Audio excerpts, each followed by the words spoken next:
handicap, emploi et achat responsable. Christian Sanchez, bonjour. Bonjour. Vous êtes le directeur du développement social de LVMH et vous faites partie du comité de pilotage de ce salon avec pour objectif de faire reculer les préjugés sur le handicap. Comment on met fin aux idées reçues ? On met fin aux idées reçues en montrant les vraies idées. C'est-à-dire que c'est l'exemple de ce salon. Une personne qui aurait des idées reçues sur l'incapacité du secteur protégé à produire des produits de qualité va voir le contraire. Une personne qui estimerait que les EA-ESAT produisent des produits assez banaux, à faible valeur ajoutée, va avoir la preuve du contraire. Il va constater que les EA-ESAT produisent des produits de haute technologie, des produits de communication, des produits d'informatique. Et je crois qu'on met fin à ces idées reçues en montrant que c'est possible, sur ce secteur-là comme sur d'autres. Comment le groupe LVMH travaille avec le secteur adapté et protégé ?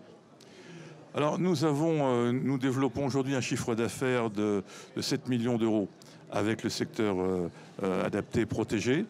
J'ai envie d'ailleurs de dire, secteur adapté et protégé, c'est extrêmement lourd, c'est extrêmement segmentant.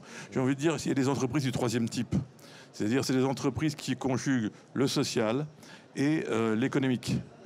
Alors, on développe avec eux un chiffre d'affaires important, et puis on communique beaucoup, voire même l'organisation de ce salon qui démontre qu'on cherche, ainsi que d'autres sociétés, d'autres entreprises, Société Générale, EY et bien d'autres, à mettre en valeur ce nouveau secteur d'entreprises innovantes.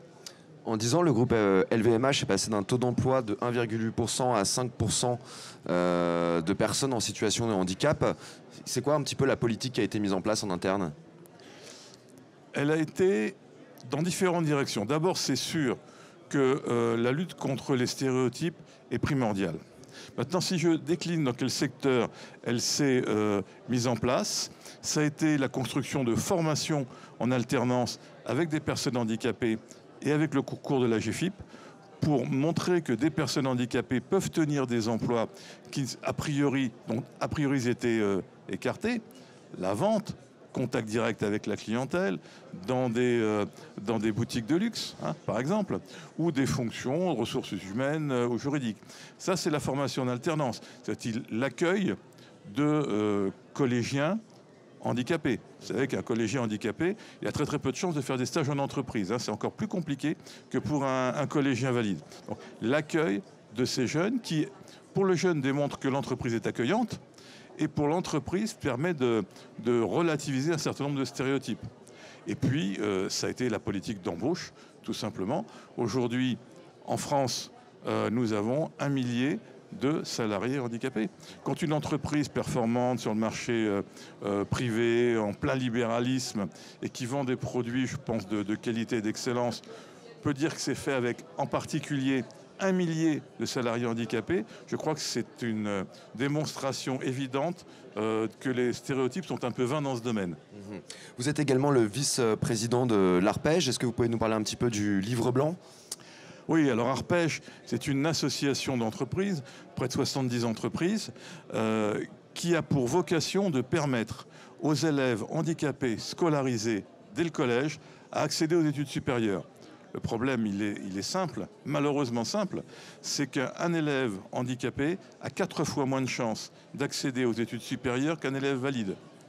Quand on sait que le principal obstacle à l'emploi des personnes handicapées, c'est le manque de qualification, on se dit qu'on est dans une quadrature du cercle infernale et qu'il faut à tout prix aider les élèves handicapés à accéder aux études supérieures. Ça passe, là encore, contre la lutte contre les stéréotypes, ça passe par une facilitation de la scolarité et ça passe par la mise en place de stages de tutorat dans les entreprises. Et les entreprises membres d'Arpège, elles accueillent les élèves en stage de 3e, elles accueillent les élèves pour différents stages, elles les accueillent aussi en tutorat pour montrer les métiers, pour montrer qu'un futur professionnel est possible quand on est un élève handicapé. Il y a strictement au XXIe siècle, aucune raison qu'il soit écarté.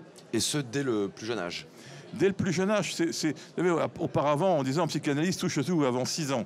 Moi, je dis tout se joue à la classe de 3e, voire même avant.